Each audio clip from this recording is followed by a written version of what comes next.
নমস্কাৰ। আজি মই বনাম ইডলি বনাবলৈ মই এয়া 2 কাপ চুজি দি দিম। এয়া 1 কাপ দিলোঁ। এয়া 2 কাপ চুজি। 1 কাপ দিম মই চাউলৰ গুড়ি।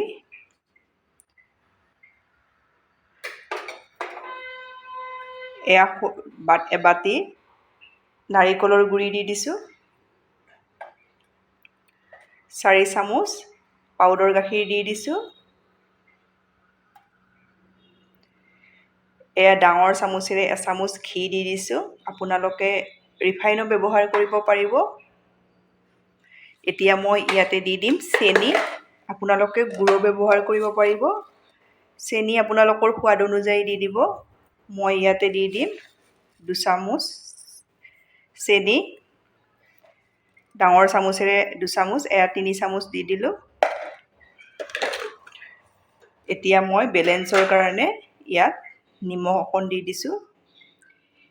এইখিনি মই ভালদৰে ইয়াতে মিক্স কৰি ল'ম। এয়া মই মিক্স কৰা হৈ গ'ল। আজি মই আপোনালোকক পাৰফেক্ট ইনষ্টেণ্ট ইডলি বনাই দেখাম। আপোনালোকে এইদৰে বনাব, খাই খুব ভাল পাব। এইখিনি মোৰ ভালদৰে মিক্স কৰা হৈ গ'ল। এতিয়া মই ইয়াতে দি দিম এয়া গাখীৰ। আপোনালোকে গাখীৰৰ ঠাইত পানীও ব্যৱহাৰ কৰিব পাৰে। গাখীৰ দিলে ইডলিটো খাবলৈ খুব ভাল হয়। এইদৰে মই মিলাই ল'ম। এইখিনি মোৰ ভালদৰে মিলাই লোৱা হৈ গ'ল।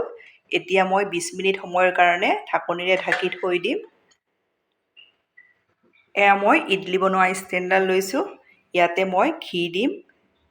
ঘি নিদিলেও কথা নাই, ঘি এইদৰে দিলে সোৱাদো লাগে আৰু লাগি নধৰে। এইদৰে মই ঘঁহি ল'ম।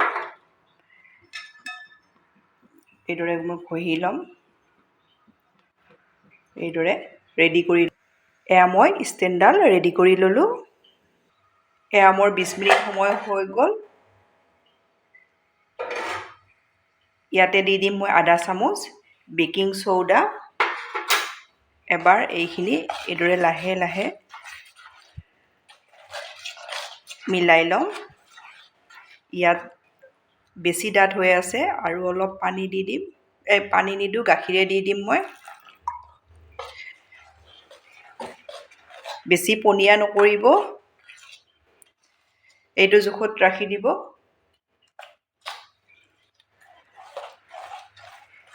এইখিনি মোৰ ৰেডি হৈ গ'ল। এতিয়া মই ষ্টেণ্ডডালত চুজিৰ মিশ্ৰণখিনি দি যাম। বেছি ভৰ্তি কৰি নিদিব, এইটো ফুলি আহিব।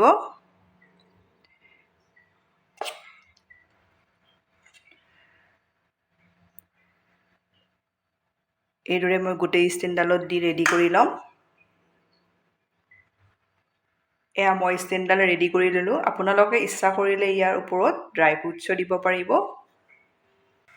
এয়া মই গেছত কুকাৰ এটা উঠাই দিছোঁ। ইয়াতে মই আধা গিলাচ পানী দি লৈছোঁ।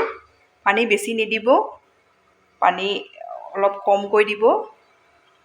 এতিয়া মই ষ্টেণ্ডডাল দি দিম। ইডলি ষ্টেণ্ডডাল দি দিলোঁ। এতিয়া মই এখন প্লেট দি দিম। এইদৰে মই অলপ সময় থৈ দিম। এয়া মই 5 মিনিট সময় ৰাখিছিলোঁ। এয়া দেখিছেনে, ধুনীয়াকৈ ফাটি আহিছে। আপোনালোকে নিশ্চয় দেখিছে। এইখিনি এতিয়া হৈ গ'ল, মই নমাই দিম। এয়া মই ইডলি ষ্টেণ্ডডাল নমাই ল'লোঁ। এতিয়া মই আপোনালোকক এয়া চুৰিখনেৰে এয়া দেখিছেনে, উলিয়াই ল'লোঁ। গৰমে গৰমে উলিয়াব পাৰি, কিমান ধুনীয়া হৈছে জালি জালি। এইদৰে মই গোটেইকেইটা উলিয়াই লৈ আপোনালোকক দেখাই আছোঁ। এয়া মই ষ্টেণ্ডডালৰ পৰা ইডলি গোটেইকেইটা উলিয়াই ল'লোঁ। মোৰ এবাৰত 12টা হৈছে। আপোনালোকে পাৰফেক্ট হ'লে জানিব, গৰমে গৰমে উলিয়াই ল'লেও ষ্টেণ্ডডালৰ পৰা ভাঙি নাযায়। এইদৰে উলিয়াই ল'ব পাৰিব। এয়া এইখিনি চুজিৰ বেটাৰ মোৰ ৰৈ গৈছিলে। ইয়াতে মই দি দিম কেইটামান খিচমিচ আৰু এচামুচ কোকো পাউডাৰ। ঘৰত এইদৰে বনালে ভাল পায়, সেইকাৰণে মই এইখিনি এইদৰে বনাম। এইখিনি মই ভালদৰে ইয়াত মিক্স কৰি ল'ম। এয়া চুজিখিনি মই ভালদৰে কোকো পাউডাৰৰ লগত মিলাই ল'লোঁ। এতিয়া মই ষ্টেণ্ডডাল আকৌ লৈছোঁ। ইয়াতে মই আৰু অলপ ঘি সানি লৈছোঁ। ইয়াতে মই দি যাম, বেছি নিদিব। এয়া কোকো পাউডাৰ দিয়া ইডলি 9টা মোৰ ৰেডি হ'ল। এইকেইটাও মই কুকাৰত দি দিম। এয়া মই কোকো পাউডাৰ দি বনোৱা ইডলিকেইটাও ৰেডি হৈ গ'ল। এয়া মোৰ ইডলি ৰেডি হৈ গ'ল। চাটনি, চাহ, চচ, চাম্বাৰ, ভাজি এইবোৰৰ লগত খাব পাৰিব। আপোনালোকে মই কোৱা ধৰণে ট্ৰাই কৰিব, খুবেই ভাল পাব।